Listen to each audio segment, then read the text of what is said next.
As we close out 2024, I would like to reflect on the incredible journey this year has been. Looking back, I'm filled with gratitude for how much growth I have experienced both personally and on this platform. I really would like to thank all the guests that have been part of this to share their amazing conversations and insights and learnings that they could cover in these different episodes that we had over the year. These conversations have been really powerful and teaching me how important healing and transformation really is. And we really want to continue with this purpose. To all of you who have been listening, I hope this conversation brought some value in your life. We have plans to continue doing this in 2025. And we really have some amazing guests already in the pipeline. And if you have missed certain episodes, as a gift of gratitude, I have created a compilation of the best episodes of the last year. If you enjoy these episodes and you see a lot of value in them and you want to support us in continuing this journey for the coming year, please follow our channel, subscribe to it, or just like our episodes or give comments. It is really helpful to get some feedback and to see how people are impacted by the amazing, important conversations that we have with our guests. And lastly, I would like to thank you for everything and for the support that you have given us so far. And I would wish you an amazing, happy, joyful, transformative 2025. I'm so excited to welcome you in this new podcast series, Awake Insights, where we embark on a journey of self-discovery, personal growth, and healing. Each episode, we will dive deep into the realms of self-development, tapping into the expertise of individuals who are masters in their field. Get ready to explore the in and outs of their work, understand the profound benefits, and discover how you can integrate these practices into your life. I'm thrilled to share valuable insights on this transformational path with you. So let's dive in our first episode, where I will talk with Emmanuel Sarin Vaz. Enjoy. There's a saying, if you do not have a plan for yourself, somebody else will. So you have to make that plan for yourself of discerning what helps you, what's true, what's not. Yeah, but people are lazy by nature, so you really need to have this mindset to say, okay, now I have to find better sources to be better informed. And if not, I'm just looking at the traditional media and then you form these opinions around that, which still most people do. True, but again, look at the generational programming. We are talking about people, but if we actually look at the technology behind people, the awareness, the consciousness, the attention itself, it's who the people actually are. But the experience itself is built of the awareness and the programming. So when you put the programming, is the programming that make people lazy. For example, when you have procrastination on looking behind it on an interface, it's like the old personalities or programming not letting you build new ones, not letting you move to pay attention to something that you want to create new. Mm-hmm. So when you think about that they are the personalities, the programming is self-conscious about itself, and it always look for things that will prove its own truth. It makes you think, it makes you understand why it tries to survive, because it doesn't want to leave the source, because you are the source as conscious, as awareness, and without you this doesn't exist. If you don't pay attention to it and you look at the other part, it doesn't have any more fuel. Mm-hmm, mm-hmm. True. So because of that, and this transformation that we are going through, and the collective is unlearning this programming, this generational programming, the whole next generation will have access to milestones of knowledge of our inner technology, where through, let's say, energetic education, you will be able to manipulate and the energy within you, because we will not. In the past, people were able to manipulate others. But from now on in the future, nobody will be able to manipulate another, because everybody will have their guidance system within themselves. Their intuition will be activated within everybody. And nobody will come to you and tell you, oh, this is better for you if you do it this way. You will know what is good for you. You don't have somebody else to tell you what is good for you. Mm-hmm, mm-hmm. Yeah. And it's already happening even right now. Yeah, I recognize it exactly. That's already happening, definitely. Depends with the kind of people you surround yourself with, but I definitely notice that for sure. Can you actually tell me, like, you talk a lot about this inner technology, for someone that just heard about this for the first time, just discovered this, how can they actually start learning more about this, develop that inner technology and use that in their daily life? Do you have some directions people can go or something you can recommend? Yeah, if I would split the inner technology in three parts, I would split it in the mental body, emotional body, and physical body. The moment you take care of these three, you're actually attaining a higher capacity of yourself and how you master the experience you came to master. The moment you take care of your mental part is the moment you unlearn all the stories, all the programming, all the suggestions that were planted, and then you can be the one who generates the stories. Be the one who discerns when data comes in and choose what grows within you. And by using then writing, you can even recreate yourself even better. So this is the mental part, and is the emotional part. First, the most important is the mental part, because if you still have narratives in your mind that sabotages you, that put barriers in your path, it's going to be a challenge for you to clean your emotional part. Because all the traumas from your past, all the experiences that you had in when you were a kid and later on in life, you had personalities, you had narratives that gave meanings to those experiences.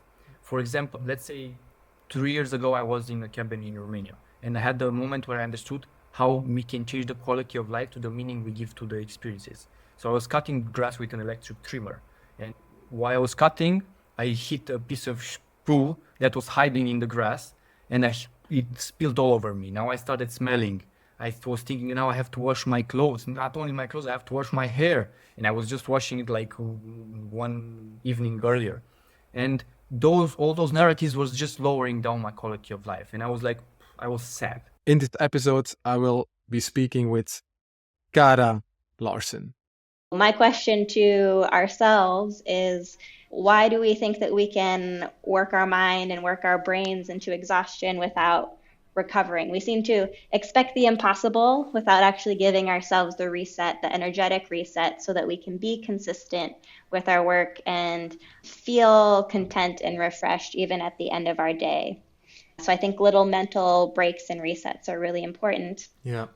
And then finally is when we get home, like to set ourselves up for success the next day, is having a small little evening routine where we can wind down so that we can set ourselves up for success the next morning. Yeah. Do you find these small mental breaks more important than a longer morning routine, for example, or is that really depending on the person? That is a very good question. And I think it depends on the type of work that you are doing and how you're distributing your day. I think for or if you're able to do people, that as well. Yes, and the accessibility as well. I would say, because I love Cal Newport's book called Deep Work.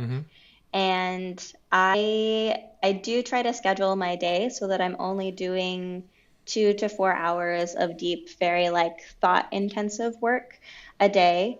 And I do believe that it is important for, if you're doing very thought intensive work, like a lot of analysis, maybe coding, writing, large volumes of research, that you take some very intentional mental resets, because I've personally found that if I include those mental resets, and my clients find this as well, I'm less stressed at the end of the day and I'm able to more sustainably do longer stretches of that thought intensive work in any one day.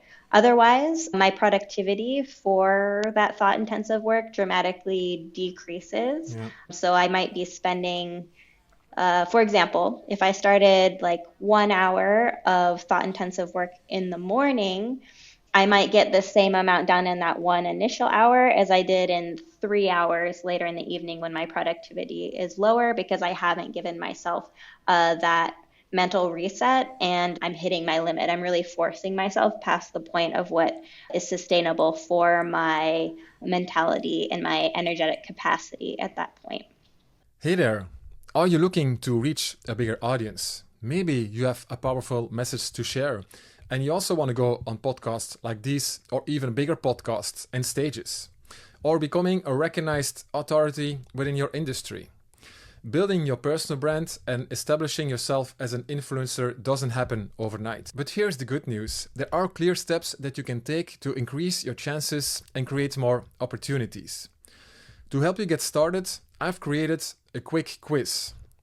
It are just 12 simple questions that take less than 2 minutes to complete.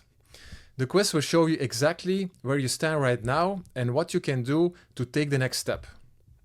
And the best part, once you've completed the quiz, I'll send you a free guide packed with actionable strategies to help you prepare for those stages, podcasts, and other platforms where your voice needs to be heard. So don't wait, check it out. You can find the link in the show notes to take the quiz today because your audience is waiting for you. And let's go back to the episode. So I think it depends a little bit on the work that you're doing. Yeah, your time availability as well. And I personally think it's nice to give yourself kind of like at least 10% of the time that you are working, that type of work, give yourself that amount of time of just a pure mental break, even if it's just sitting and closing your eyes or walking around outside in nature and really focusing on your external world and not on what's going on in your mind. But giving yourself, so if you're spending, say, 60 minutes doing a task, giving yourself at least 6 minutes afterwards of that mental reset can really make all the difference. And I would almost argue for those of you who are on billable time that those mental resets should be considered billable time because they are that valuable to your productivity. That's a good one. Yeah. Yeah, because I think we already discussed that, but it's good for the audience as well. Like how, because you actually say that by optimizing your work and your time, you're not losing any productivity or you're not losing any impact in terms of results, which I think it's for a lot of people kind of hard to accept or to agree upon. So yeah, can you maybe explain that a little bit more, how that works? Sure. And it's, for me, it's a little bit similar to the running analogy as well. If we're constantly running and in the doing of the task, it is really difficult for us to see where we're going and see if there's a more efficient path. Because most of the time we have an idea of how to approach our work, but there are multiple ways to approach any different project. And giving yourself that mental reset not only gives your mind a little bit of a recovery from always being in logic mode, which if I'm going to use the analogy of Olympic athlete, right? Your logic mode is your like sprinting, running, heavy workout mode, but it gives you a break from that sprinting and running so that you can recover and do another set of training. But it also gives you the space to kind of think like, do I want to continue down this path? Or maybe I should pivot and work a little bit on a different project because maybe it's more of a creative project and it'll help give me a little bit of a mental reset while I get a little bit more work than I need to get done complete, if that makes sense. Sure. So it saves you time by allowing you to pivot and also giving you that recovery after go. Before we go to the coming episodes, I would like to thank you for your support so far. If you liked the previous conversations and you want to see more of it, I'll really encourage you to follow the channels YouTube, Spotify, Apple, or Amazon. And if you have certain comments or certain feedback, or there are certain topics you would like to have discussed in the coming time, let us know as well. Thank you very much, and let's go to the next guest. Emotions become overwhelming when you want to trap them into a small space. And of course, this thing is big. It's a wave. It needs to travel. Yeah. So you learn how to do that by yourself, Yeah. which I think is truly an important element in the picture.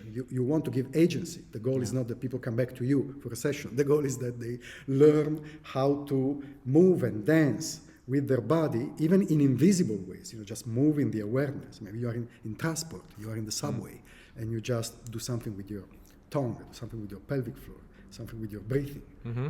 And there's a whole adventure going on inside of it, nobody knows. No. But Yeah. you can do these things. It's very interesting and playful. But for me, one big element for the emotional release and somatic release is making it part of a process and creating the possibility for the person to have agency on this process. Yeah, yeah, okay.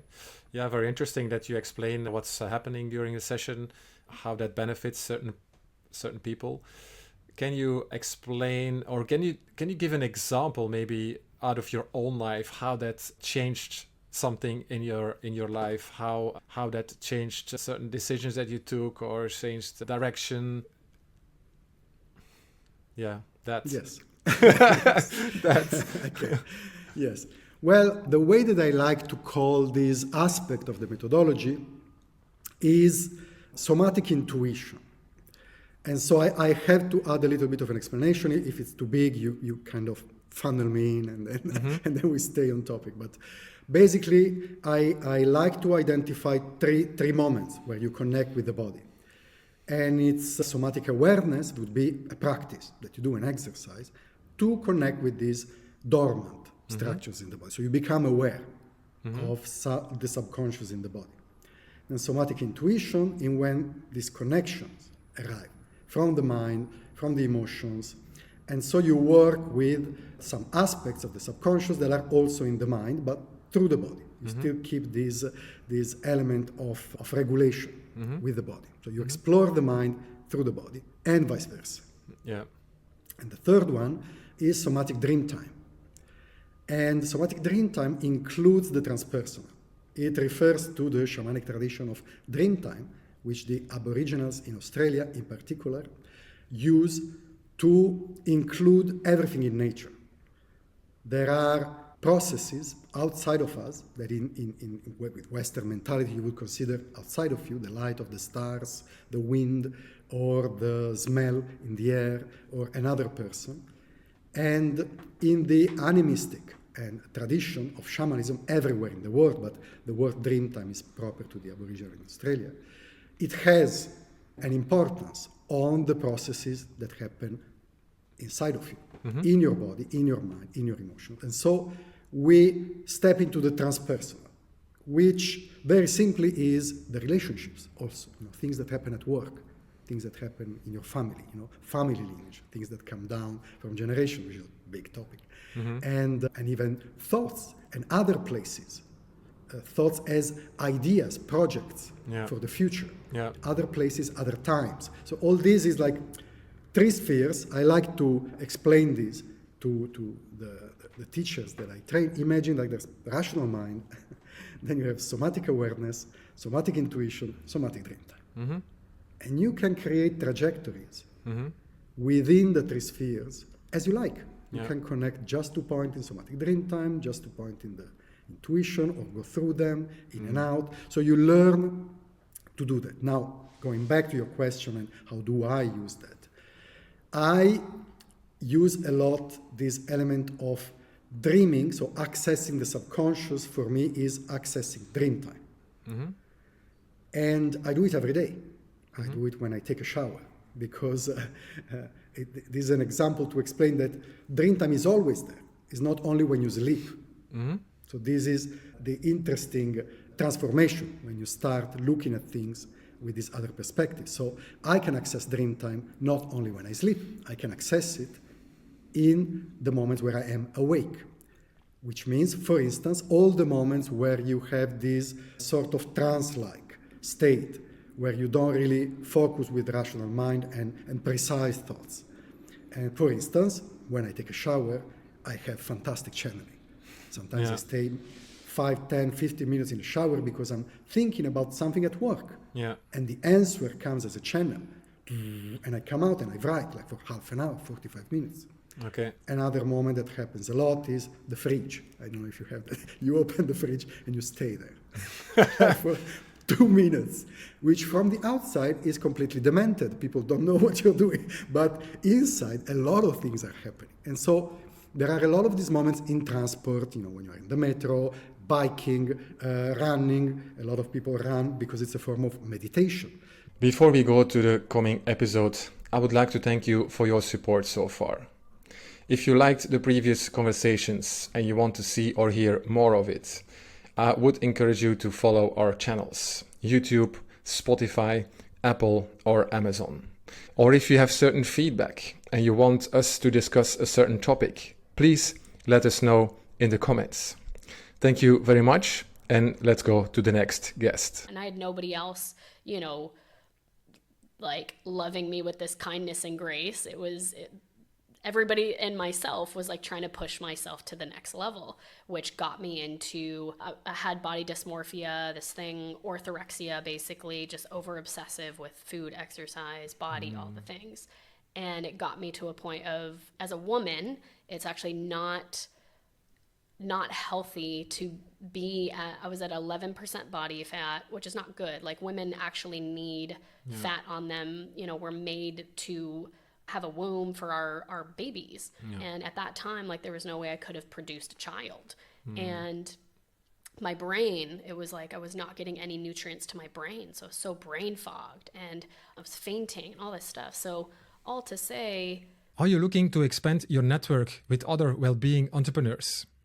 Or you want to gain valuable insights into industry trends, business strategies, or sales and marketing? Or maybe you're looking for potential collaborations to grow together with like-minded entrepreneurs. If so, the True Impact Club might be perfect for you. It's a community where we meet bi-weekly to share our stories and journeys. Are you interested in joining? Just visit trueimpactclub.com to find all resources you need to become a member of the community. Thank you, and let's continue the conversation. What was all that to keep you this standard, like how you were accepted by society? Accepted by society, and then what I thought my identity was. My identity was in what I could do and what I was capable in and how I looked. And if I couldn't, then who am I? Yeah, exactly. So that in itself is a traumatic event, because then, it got me to finally realize what mattered, because I got to a point where like I couldn't think at all. Like I was so fatigued. Like I was like, okay, something is really wrong here, even though I think I'm healthy, right? And even though everybody's telling me this is great, I want what you have. So I had to come to my own like burning point, down point, and I saw my doctor, and she, thank God, she was a good gynecologist actually, and she told me I had no estrogen in me. And she told me that, as a woman, like, if you want to live, like, she was pretty dramatic. And she was like, do you want to live? And I was like, it can't be that serious. This is like too much, But she did say I had to change my whole life. Yeah. And she said I had to start doing yoga, meditating, eating food to put fat on, like doing these other things than I was used to. And very holistic. Very holistic, and I didn't want to do it, because again, it was so a part of my identity, what I knew and what people knew of me, and who was I going to be with my identity without that? But through that, I put my body through so much trauma. Like it now was not regulated at all, and it was not being taken care of for years. And so it has been, to be honest, like now I have a very healthy relationship with my body and with my mind and with my heart and all of it. Yet I can still have those thoughts pop up of like now with my car accident of, oh my gosh, if you can't get back up, who are you? If you can't continue your mission, who are you? If you are not able to physically like walk for 30 minutes, who are you? And I have to remind myself of back in the day of, oh my gosh, look at the trauma I put myself through.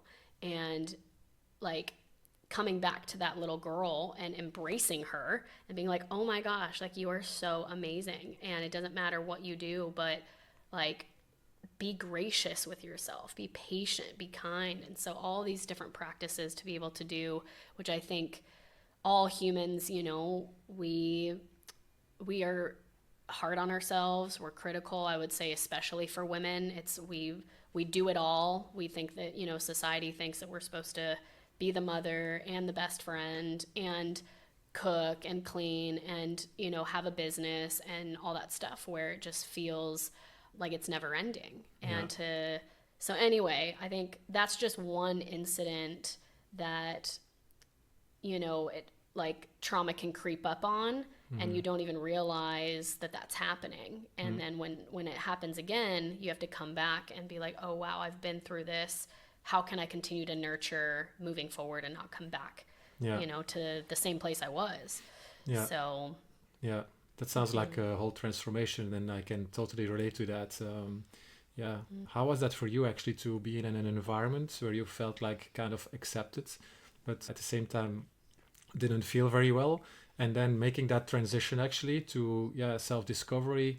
How was that for you in your environment? Did you change environment? Did you stay in the same environment? What about your friends or social life? Can you say something about that? Totally. Great question. So at that time, because I've had I would say 3 proper burnouts in my life, but that was the first one that, you know, really got me on this journey of healing and wholeness and all the things. But that time, at what age was that? What age? 21. 21, okay. Yeah. Yep. Or 22, in between there. So that was after the event? That was, Hey everybody, welcome to Awake Insights. And today we have a guest here, which is a really interesting person. I think we have a lot of topics to talk about today. It's Piotr Chipiel. If somebody goes through a burnout, they are an amazing actor, and they should receive an Oscar for the best burnout masking actor ever. Honestly, because I've done that so well, and you know, and now I can see that it all was part of that journey that then led me to the diagnosis. And that was the moment, the pivoting moment, where I was like, wow, I cannot rely on the mind, just on the mind. I have to trust the body, and then make sure that the body and the mind can be friends, that the thoughts will be supporting the body and the body will be supporting the thought process. Yeah. Can you explain a little bit more what was the cause actually of that gap, that disconnection between the mind and the body? And then second, do you feel or do you think that most people, they have that are try to be successful in the corporate environment? I might actually start from the second question that you just asked, because I do believe that if we don't stop at different times throughout the year, I don't believe in New Year's resolutions. I believe in monthly resolutions. I believe in like literally stopping every month and asking yourself, how do I feel? So if we don't become aware, then every successful person, I do believe success, you know, it's a broad definition. But if we're talking about high performance, right? Wealth, chasing, you know, another project, more wealth. And again, there's nothing wrong with that. It's amazing to have it all. But if we don't stop and become aware of where we are, how our body feels, if we feel exhausted and we don't use self-care practices like meditation, ice bath, sauna, massage, or just stop and just read a book or just go for a walk. If we don't add these little things to help the reconnection with our body, then I do believe that we will be faced with something, maybe not as drastic, but we could be faced with something that will stop us in the most uncontrolled way. And we will have to then stop. It will be just, you know, we'll end up in hospital or we'll end up somewhere that we don't want to basically end up. So I do believe that the awareness is the key.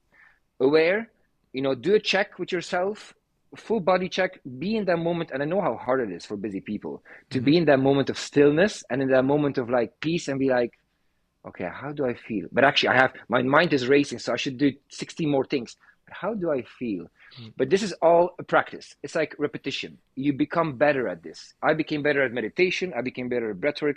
You become better at it. So just train your body to be heard.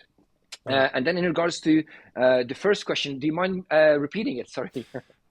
Yeah, the question was actually if you know what is causing that distance between the mind and the body. If Yes, you're aware of that, when that happened, why that happened, yeah, that.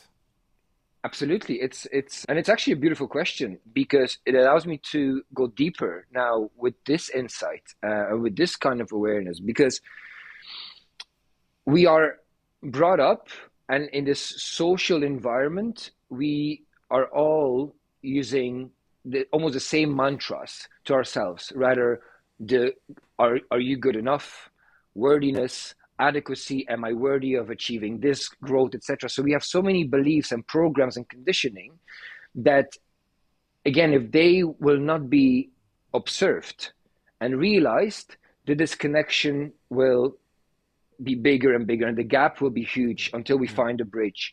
But it's mainly the, and these questions are quite vital, especially actually for everyone, but I do work with a lot of corporations, and asking yourself the question, do you feel good enough? And it's not about the role that you play, because right now I see so many corporations hiding themselves behind titles. And I'm like, well, that's beautiful that you have a title, but at the same time, do you feel worthy without the title? Because the title is very fluidy.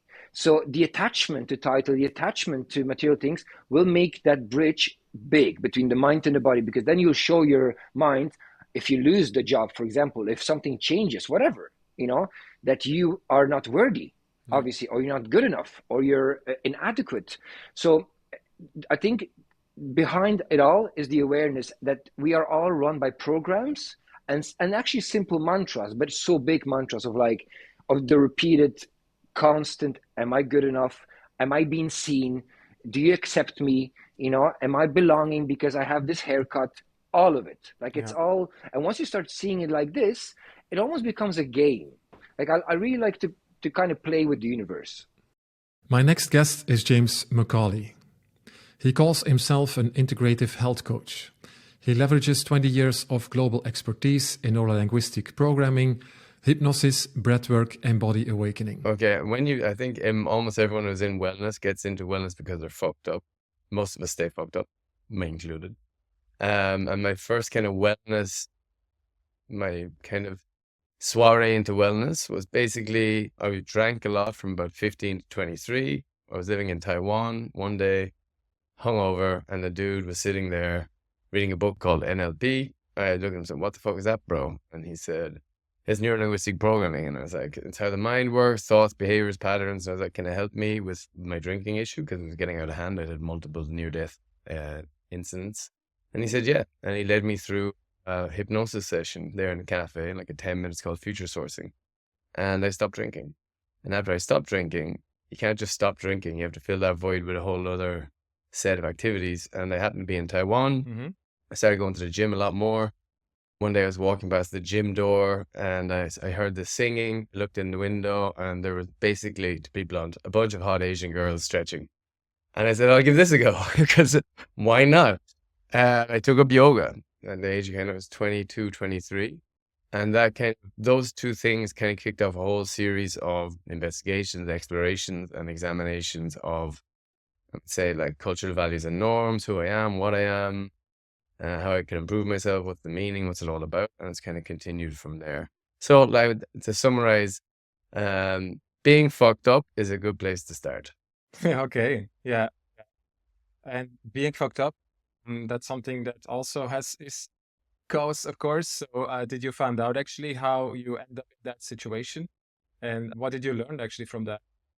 Well, situation. So I'm Irish, so there's a whole series of kind of factors that might lead to me drinking a lot. Yeah. Cultural, genetic, social, all those different elements. I would say that when I was younger, I was quite introverted. I read a lot. I didn't want to, or whatever. I always felt the things I was reading was more interesting in my mind than the conversations I was having. When I hit 13 or 14, which is when I started drinking in Ireland, I suddenly found this secret elixir that made social moments all the easier, and kind of shut down my overthinking mind. And, then it's a habit, self-enforcing, combined with, I would say, my need to please. So a lot of it is like, when I quit drinking, I realized one of my big problems was I was a people pleaser. It's like I was drinking and I say, "Do you want a drink?" And they go, "No, thanks, I don't drink." And then they go, why not? And I go, I'm sorry, but if I drink, I'll die. But you're right, I'm sorry, I'm disappointing you. And so capacity to set boundaries was probably the biggest part of that journey. Yeah. The ability to say, no, I don't drink. None of your business why if you want to. And eventually that turns into people stop asking you because they sense the security. Yeah. So people only press their advantage when they sense weakness, which I think is in life is very interesting.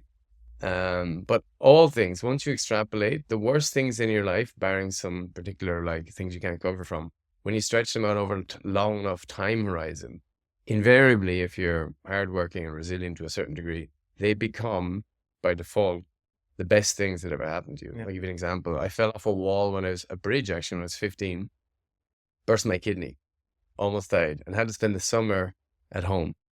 And in the end, that was when I picked up the guitar. I learned the guitar because I had to be home for 6 months. And ultimately, that's been one of the greatest sources of joy and expression and connection for me, is that music and that singing. And that came from, taking advantage of a shitty situation. Yeah. Yeah, nice. Amazing. So you actually saying that, okay, everything that happens in your life, it happens for a reason. So if you take a certain direction in life, and maybe it's not for you, but you think it's the direction you have to go because of social pressure, maybe, then life as such is maybe correcting you and trying to take you in other directions. Is that something that's valid to say? I would say, so we're getting to a little bit of NLP here. So whether a thought or belief system is right or wrong is irrelevant. It's more whether that thought or belief system is useful to you to achieve whatever goals you set for yourself. So if you want to frame it as whatever happens, happens for a reason, that's not a bad way of framing things, as long as you're capable of assuming the responsibility of acting after that. Oftentimes, everything happens for a reason can be just a reason to give up. Everything happens for a reason, the end. Kind of fatalistic, right? Everything happens for a reason as long as I'm engaging, taking agency, pushing, driving, exploring, doing all these things, then that's a useful thought and belief system to happen. Yeah. The coming episode is with Angela Ginoni. Angela is a certified nutritionist. Ultra-processed food, in my mind, is akin to smoking. Like it's a massive problem, and at the moment, it's largely squared on the individual to make those choices for themselves.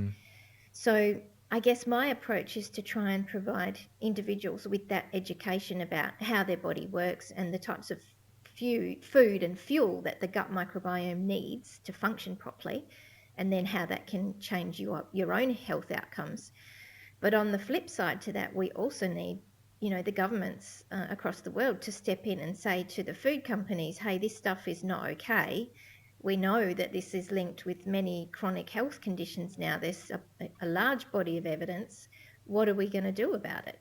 So there's two aspects to improving the nutrition that's available just by that particular types of food groups. Yeah, definitely the government can play an important role into this, although we know that these kind of political decisions, they are very influenced by the industry itself. So it's not so easy to make that change, or expecting from the government to really change something in the near future.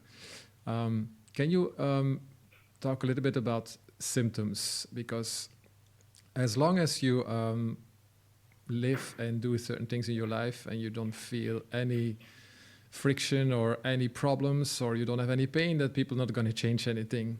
And sometimes there are some symptoms that are maybe related to this kind of problem, but people don't really realize.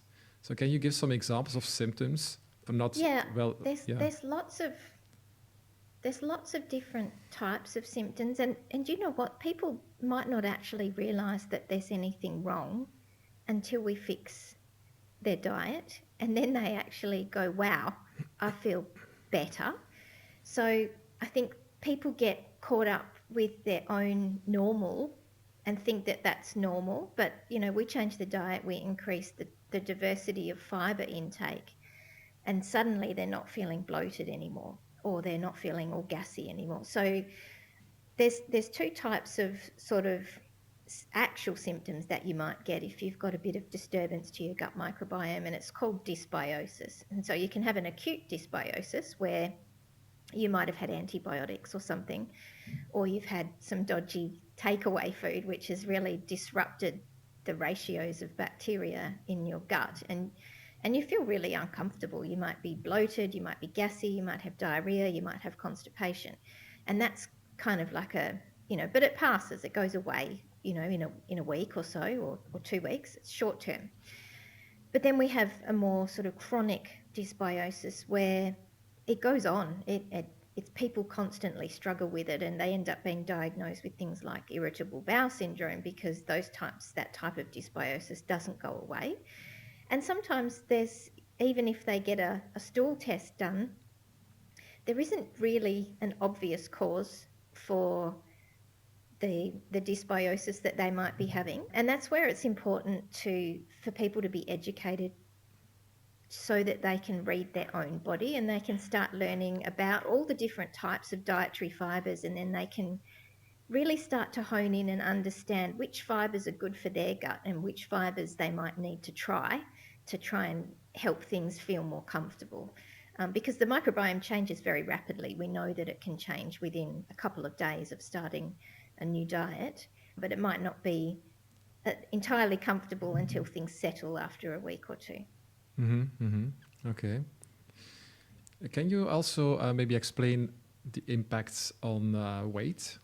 I can imagine if you change your diet, and I hear your explanation about processed foods and other diets or other products that are not very healthy, that it can have an impact on your weight. And so I'm curious, actually, how is it related? The microbiome can play a huge role in your weight and the ability of your body to maintain its body weight, or to put on weight, or to lose weight. So we know that there's a lot of literature around that. But I think one of the things that's a bit of a problem in today's society is that we're so focused on our weight and we forget to actually look after ourselves properly, because we've got that end goal in mind that all we want to do is lose 5 kilos, or we want to lose 10 kilos. And perhaps we might be cutting calories or eating the wrong types of foods, like replacement shakes or something, to get to that point. But we're not nourishing the microbiome in the meantime. The coming episode is with Daliborka Newman. I had a talk with one man who was who wrote a book about this Ho'oponopono, and I talked to him and said, "Wow, it's just so easy. It's just so simple." And he said, "Yes, it is. Try it out." It is. And this helped me really to totally change the relationship to my brother. That was really my learning of forgiveness. Yeah. And Very yeah, so powerful. this was one big powerful, and also with the time also changed a lot of connections also with my friend. Maybe where I was a little bit struggle, I could always use this Ho'oponopono, or just really connect again and be present more in my heart, and not just sabotaging again through my mind. Like this is everything. Mind is everything. And so yeah, of course, my parents still don't really understand what I'm doing here, and I would love to have people closer. But but I'm always, during the summer, I'm in Europe and visiting them there, and also like to spend time. But I had a good relationship with them. Yeah, I could never, even if I have sometimes small challenges with my mom or with someone, but we could never go sleeping without talking about that. So it's always like it was always in our family like that, and I like it. I could not be like for a long time without speaking, or just it's not possible. So I like that. It's just like need to be clear. Then we all make mistakes, and nobody's perfect. And just to and my parents, especially my mom, didn't have also nice life like in childhood. So I can understand what she experienced, so much suffering also. So and she did her best too. Like we learned to understand afterwards, actually, that our parents had also their own issues, and that probably they transmuted, I think is the right word. I'm not sure. They passed this way better. They passed certain traumas maybe to you, Yes. And that's Yes. mostly very unconsciously in a way. So do you also feel that you got a lot of trauma from your parents in combination with the Oh, circumstances that you were living in, I guess? So because we started yeah. talking about the age of 17, but I think there's a big uh, time in your life that is much more important, and it's like before the age of 17, of like from Yes. 0 to Yeah. age of 17. Yes. Do you remember a lot of Yeah. that, and can you share a little bit about that as well? Yeah, yeah, there is a big thing I think which is also was always in my during my this healing journey, which it was to be ashamed. I was always a little bit ashamed, and I was You know, also for working what? on this with my Ashamed, like to ashamed be ashamed. for what? Yeah, you Yeah, know why? yeah, it is. I realized that when I was a child, that I was a third child. So I was like, especially for my father, I don't know how you call it in English. This kind of word when your father like you, then like the third child, but still in a totally other connection with my father than other kids. Yeah, So I don't know what you mean. Yeah, I don't know it in English, but yeah, I understand. yeah, okay. So yeah, and I think maybe I was a little bit too much into it. So when I was not heard and seen, I was just like disconnected. Then I turn and just be on my own, or I felt ashamed, like when I didn't become what I wanted, probably like a child. Maybe I was at the time 4 or 5 or 6 or something. So this was always through my life. That I then didn't want to show myself, like this kind of, especially in the social media or somehow, or to even be here. I couldn't think about this like 10 years ago to do the podcast or to talk about this because I was always ashamed of my story. I don't know. I always had this feeling, okay, I am the refugee, in Germany, you're like a foreigner. And I had also a lot of trouble also there with mobbing and to be the foreigner there. But I'm still very, very grateful that Germany, yeah, had this possibility or opportunity that I could live there and Yeah. to give me better life. But it was always I was always hiding myself because of this. And then especially when you come new to the country, you cannot speak German, and then you're ashamed to talk because it's not good the language, you're not speaking well. So Yeah, it was yeah. always something where I hide myself, even with my name. Nobody could spell my name, and I was always also hiding with my name. And they started shortening my name, and I also didn't like it. And with the time, I realized how much power is this in my name, and I was also told not to shorten my name because there's so much power into this Dalibor kind. In this episode, I'm talking with Simon Goldwit. I have about 20 good years left. What the fuck am I doing? I'm miserable. I hate my job. My kids don't respect me. My wife hasn't slept with me in a month, 2 or 3, half a year. We barely Yeah. speak. These are the kinds of guys that they wake up and then they start to look for answers. And that's just normal. That's just the nature of things. I would love to help you, 10 years before that so that you can create that wealth and that success and that authentic existence. But that's not what humans do usually. So specifically about the ego, about the fear and transition, is that what you were interested in, or was there something else? Could you elaborate No, a little yeah, bit I more? haven't mentioned fear, but it has a lot to do with fear, definitely. And then also, yeah, the ego doesn't want change. I also mentioned that because Yeah. you have reached a certain position in your life, and that can be seen as a form of masculinity. I'm in my masculine power. I'm providing. I'm making money. I drive a big car, whatever. But then, yeah, you start to realize that okay, it's not about that.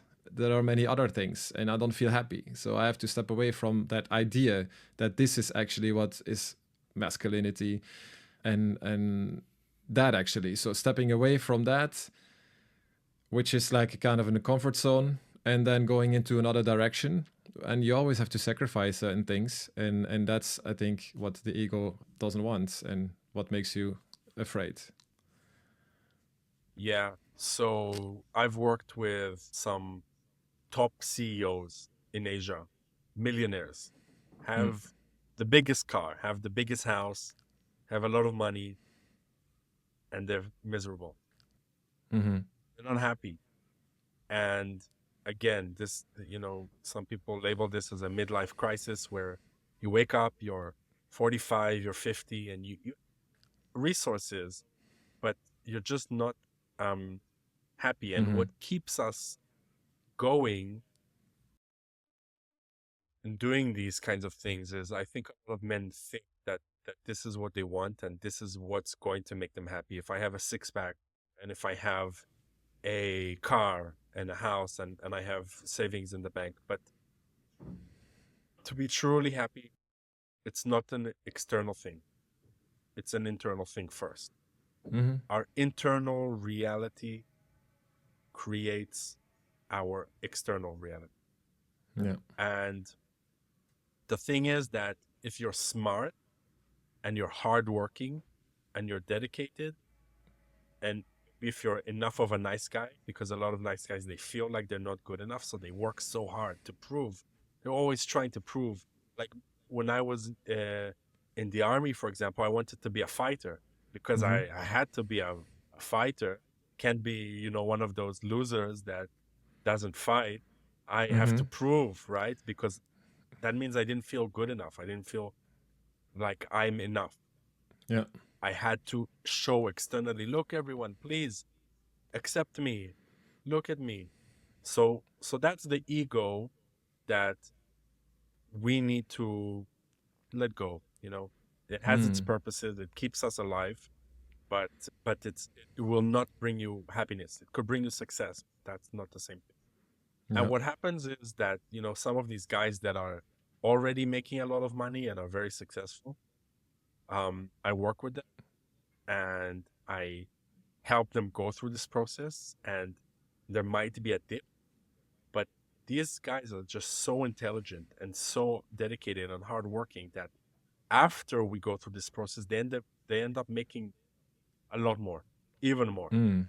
being more Mm-hmm. productive, making more money, having more opportunities with less stress, and just so much more fulfillment and enjoyment. And then they start to understand how much they've been holding themselves back and just trying to please other people and maintain this mask that presents to the world that everything's okay, I'm happy, I'm successful, but inside you're just not. Yeah. Yeah. Obviously, there are different kind of categories of men. What you just mentioned actually are men that they are already successful, or they have been already successful in a certain part of their life, mostly through business, financially. And then actually they realize, yeah, okay, I'm not happy and I need to change something in my life to make myself happy and to feel more fulfilled. But they have already one part done actually. So because if you're financially successful, then also having money is having time, having free time. If you're in the middle of something, of course not. But let's, for example, if you sold a company, you have a lot of money in the bank, and then you have free time. My next guest is Nancy Vermeulen. She's a commercial airline pilot instructor, master in theoretical physics and astronomy. She was a commander of a Mars simulation in Utah and took part in the ESA astronaut selections of 2008. Being a pioneer, doing something that no one had done before, being in control of your life, being a captain of your own life, not have to be part of something you don't want to be part of. I didn't want to become a part of an economy, of a system which I didn't believe in. Mm-hmm. I wanted to be a pioneer and change things in a positive way. Okay. And by being an astronaut, I thought, listen, going to space is something special. From space, you see things in perspective. It doesn't matter anymore in space if you're living in Belgium or in Africa or in Italy or in China. You're all, let's say, astronauts on planet Earth, soaring through deep space at enormous speed. Yeah. And if you're involved in space and astronomy, you cannot care anymore about this very petty thinking and fight for nothing. Yeah. It's different. Yeah. And I wanted to break through anyhow. Yeah, that's very interesting that you say that, actually. It's really stepping out of the frames and the things that we have learned, that we know and that we're living in, the structures and the system, and just finding a way to step out of that. And for you, you believe, or you believed, that stepping out of that physically by just leaving the earth is the way to do that. Exactly. For me, that was the way to go. Yeah, I thought at that At that time time. there are many other ways of doing that, but I thought it was the way to go for me. Yeah. That's interesting. So a lot of more questions come up actually, because but while you explain that, it's like, okay, why didn't you support the system? But what was it exactly in the system that you didn't support, that you didn't feel good in? And that's maybe a first question, because otherwise it's going to be too much. I thought, I was thinking like there's so many injustice in the world, and also the hypocrisy of people. Yeah. At the outside, people can be very nice, but what they really think about you and really feel, it's different. And I thought that the ultimate goal is that everyone is happy, right? Yeah. And that you get all the possibilities to thrive and be happy and to develop yourself. But then you see that it's not the case, and that people don't want that. And some people don't want you to be happy, and they want you to be as miserable as they are. And somehow I couldn't take that serious at all. Yeah. I couldn't take it serious, no. Yeah. Okay. And then actually, at some point, you did all the steps actually to make your dream come true, to become an astronaut, to go into space. But that actually didn't happen. It was not easy. Yeah. It didn't happen, no, because let's say the system took me in, flying at DHL as a pilot. In the beginning, it was very nice because the schedule was doable. Yeah. But then the local group of DHL became part of the bigger European group. And then the schedules became very, very aggressive. We had to fly very long schedules at night, starting at 5 o'clock in the evening till 5 o'clock in the morning. The next evening, starting at 9 till 9. Then I was completely dysregulated. My body started to give me warning signals. But I ignored them completely. I couldn't sleep. But instead of listening and taking some rest, I continued to taking more activities. I started a PhD at the University of Amsterdam and Leuven. I did, in my free time, I was giving lessons in physics and mathematics in order to gain some money, in order to pay back the loan as soon as possible. In my free time, I did things like scuba diving, mountaineering. I became a flight instructor, aerobatic pilot, everything to increase my chances for becoming an astronaut, because I had to wait from 1992 when I was 17 and I saw Dirk Vriemhout going up until 2008 before finally the European Space Agency was announcing that they would do a selection for 6 positions in Europe. So it's 1992. Dirk Vriemhout was not an European astronaut, but in 1992 you had also selections for the European Space Agency. And it didn't happen anymore until 16 years later in 2008. In the following episodes, I speak with Thomas Vinke. Thomas is a dedicated advocate for holistic well-being. Doing things is not what transforms you. Yeah. It's you learning the lessons from whatever you experience, from whatever you do or whatever happens, and incorporating those lessons, like really embodying those lessons. And that's how transformation is possible. Yeah. And I think also finding what's right for you, finding what really feels good for you, actually. And that's not for everybody the same. Because we tend to... very different. Yeah, definitely. Yeah, because we tend to also make a plan for ourselves, right? And create a routine.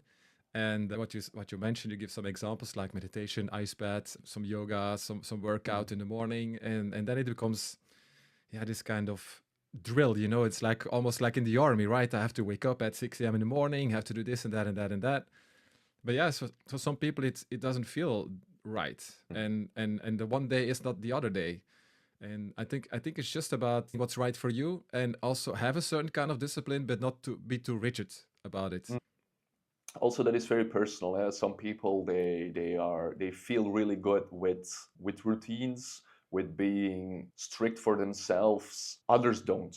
But like you said, that's a big part of the journey of self-remembrance or transformation, what I call it, is actually, like I said, the connection between your body, your mind and your body, or especially your mind and your heart.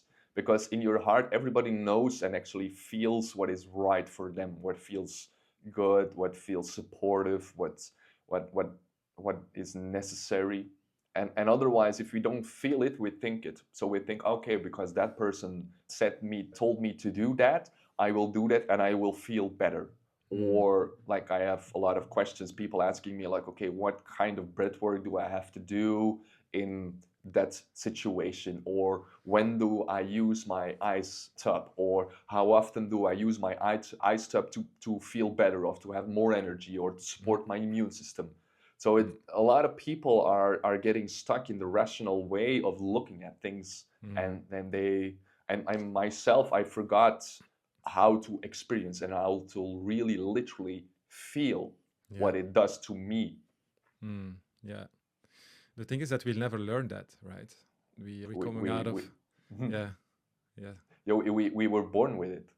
And then, like I said, we gave it away. They gave it away, exactly. Yeah. So then everything that we actually learned is in somehow against our own nature. And then the society, they put things on you to do this, and you have to do this to become successful, and it's better to do this, and be careful with that, and then people scare you out, like, don't do this, it's too much risky, and then a lot of things that go against your nature. And I feel then the longer you're into that program, that's how I call it, because it's a program that's in your mind, right? The longer that you're into that, the more difficult it is actually to transform and to change that and to find yourself, right? Because it's all about that. It's finding your true self, your true nature that you have neglected or that you have never explored because of the circumstances outside of you, in a way. Yeah, it's not in a way, but to make the nuance, it's not about society or your parents or everybody putting something on you. It's us or me changing something inside of me, or trying to get something that I need. And it's very often it's only the approval. It's only approval that we need, approval for who we are, how we look, what we do not. And we learn ways to get that approval, because very often it's not unconditional. Actually, the only thing we need is unconditional love and unconditional approval. When we experience something that is conditional, we learn how we can make sure we fit into the box of the condition. And when I do this, I receive love. When I do that, I receive attention. When I get good results at school, my parents are proud of me. And when I get bad results, they're not proud of me. And so everybody has their own ways of learning patterns and ways to get what they need. But like you said, the longer you keep on repeating those patterns, the more rigid they become, and the less flexible you become to dare and change those patterns, because they have been so successful for you in the past. In the following conversation, I speak with Sagar Kumar, an entrepreneur based in Glasgow and Barcelona, who is passionate about health optimization. The supplement industry has a bad reputation, and I think it deserves its bad reputation. Yeah. Because the studies are there showing all of this amazing stuff, and the products don't match the studies. No. But coming back to answering your question fully, the last thing that I would say to complete the overall picture would be, well, trace minerals, I didn't mention those, to complete the 91, and then some amino acids to complete the 8 essential amino acids. Now, you can get those amino acids from various things. There are enriched protein powders. If you look on the website or you look on the back, they'll often say what amino acids that they've got in them. That's the one I use. That's the only thing I use. Yeah. And so 1 scoop a day of that is covering your bases for the essential aminos that you need. Those amino acids are the precursors to dopamine. Yeah. You know, tryptophan is the precursor to serotonin. Tyrosine is the precursor to dopamine. These amino acids are so important for the way that we feel. Because ultimately, we can try the psychological approach, but creating an emotional state in the brain requires different levels of different neurotransmitters to be present. Yeah. And if they're not present, it's very, very hard to make the thing work. It's very, very hard for us to try and make a pizza if we don't have any dough. Yeah. Whereas if we don't have cheese, we can still make a pizza. We can kind of get away with it, but without any dough, we can't make a pizza. True. So, you know, what's left is some sauce, some goo. Yeah. So, you know, covering those bases, giving your brain the fuel that it needs to get yourself into certain emotional states is a great approach to do, while also working on the top down and actually finding a way to generate those emotional states.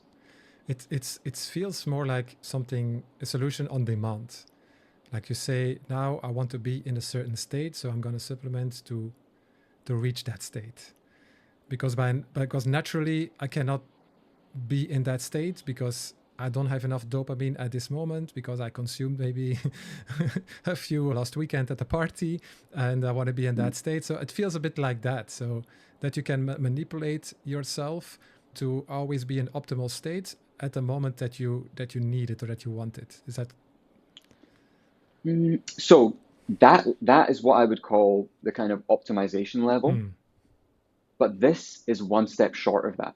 This is just providing the body with the essential stuff that it desires in order to function normally. Okay. In order to just function at the level that it wants to function. So if you give your body too much of one of these nutrients, it's not going to make you happy or make a bunch of dopamine for no reason. Yeah. It's not going to do that, because all it wants is to have these in the adequate supply in order to do what it wants to do. Yeah, but then the next level is, okay, let's manipulate things if you so want to go there. Yeah. Okay, so but the first level, to come in a state that your body functions normally, you shouldn't need something for that. We shouldn't, but for example, 44% of people who have this MTHFR gene will need to supplement methylfolate because they can't convert folic acid properly. Okay. And it's being looked into right now, the link between postpartum depression, so pregnant mothers who pick up depression, and the MTHFR gene, because pregnant mothers are given folic acid because of the importance of folate during the pregnancy. But the issue is that for 44% of those pregnant mothers, that folic acid just builds up and causes problems. And so they're currently investigating the link between medically recommended and given folic acid to pregnant mothers and the depression that those pregnant mothers endure. And so, yeah, it's just the way that we are, that we have these genes, and some of us are missing various ones, and those genes impact the way that we interact with the food that we give ourselves. And those genes give rise to the requirement for supplementation for some people. In the coming episode, I speak with Dominique De Vita. Dominique is a distinguished transformational Tantra coach, accomplished registered nurse, and expert healer. To stop feeling like we need everything around us to make us happy, and to be really complete within ourselves and know that we're whole and complete and worthy, and to shine our light. I don't know what other type of therapy is better than that. What else do you need in your life? It sounds very complete, that's for sure. Yeah. Yeah. And I love when people work and do other things. I love when people work with EMDR, have other modalities. I'm not saying there's not value in other things. But Tantra is very comprehensive. And there are a lot of people that are Tantra practitioners, and one of the things with me is I've been a nurse for over 30 years. I have a vast knowledge of the human body. I used to assist with surgeries. I could take the role of an assisting surgeon. I help with open heart surgeries, brain surgeries, robotic surgeries. And I am also a trauma-informed master coach. And I've gone deep into it and learned all kinds of somatic practices. So when I work with someone, again, it's still the holistic approach. And how can we help people? One of my clients, I want to drop this in, I helped him with nervous system regulation. And his wife started desiring him more. I said, how long has it been since your wife was interested and would approach you, for time in the bedroom? He says, it's been like decades. They were in their 60s. He had no idea that the stress he was under in his body, that stress and that tension was repelling his wife. But women are very intuitive when we can pick up on that. And when he started to calm his anxiety and his nervous system, his wife started to desire him more. Yeah, interesting. What advice would you give someone that's thinking about doing Tantra or practicing Tantra, but is still a little bit hesitant of doing it? What advice would you give someone to start? Just to go flow with it. Like, don't push yourself too far. Part of trauma is too much too fast, but also don't hold yourself back and stay stuck where you are. So if you're really stuck and you're not experiencing what you want to experience, try to lean in a little bit. I encourage you to lean in and look to see someone that you trust, that is reputable, that you can work with as a practitioner, and be guided. Because it's one thing to read a book. When we read books are great, but we hold the knowledge here. We don't drop it into our bodies. I want you to have a felt sense. I want you to embody it. I want it to be in your cells with the practices.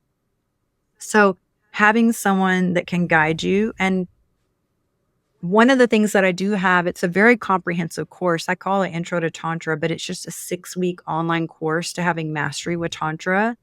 And if you're not sure if you would want to work with someone, or you might be shy to even work with me, you can go through those modules online in the comfort of your own home and then decide from there, after you do those, what your next step would be. Because I put a lot of things inside there, a lot of resources on everything from white, pink, and red Tantra. And it's very comprehensive. First it's like, I'm just going to do a little Intro to Tantra course. And then my assistant was like, oh my gosh, this is like wild. What all you put in there? It's not overwhelming, but it's very comprehensive. So just getting something to where you can actually be doing the practices, and you can do this, initially with yourself and then invite a lover in, or just anyone else that you trust, or someone recommends someone. Just find someone that you trust that resonates with you. It does not have to be me. But I invite you to do it because I had a curiosity a decade before. I wish I had taken action then, because my life would have started getting better sooner. Yeah.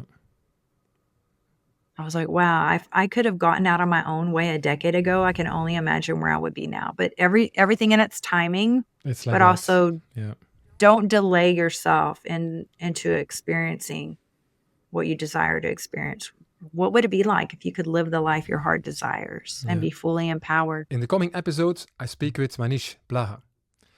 Manish is a practicing medical doctor with a passion for holistic well-being, specializes in embodiment through meditation to harmonize the human energy field for optimal mental, physical, and emotional health. The heart rhythm was responding to these scary images before they were shown on the screen and before the brain.